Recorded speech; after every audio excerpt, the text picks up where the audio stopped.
নমস্কার, আমার কি দোষ? অপূর্ব দত্ত।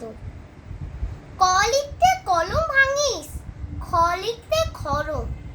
4 বছর এক ক্লাসে, শুনলি মেজাজ গরম।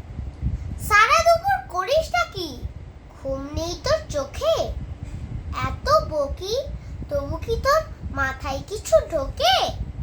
এই শুনে রাখ, লাস্ট ওয়ার্নিং, সময় দিলাম 6 মাস। এর মধ্যেই শিখতে হবে সন্ধি এবং সমাস। 6 মাস শুনি মহানন্দে দুহাত তুলে নাচছ, এরপরে তো গাম ছড়াবে কারো বচন বাচ্চ। বাংলা গ্রামার মানেই হলো মাথার ওপরে খাড়া, অর্থ সত্য লিঙ্গ পুরুষ, বিভক্তি বাগধারা।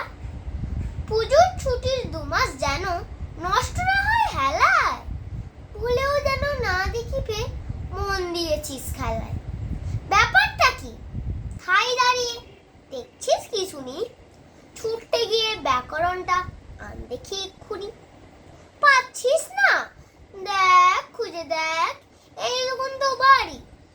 বলতো রে তোর কবে থেকে বইয়ের সঙ্গে আনি? মিথ্যে মিথ্যে বকছো আমায়, ভাবছো আমি বোকা। আমার কি দোষ? বই তো কবেই কেটেছে উই পোকা। নমস্কার।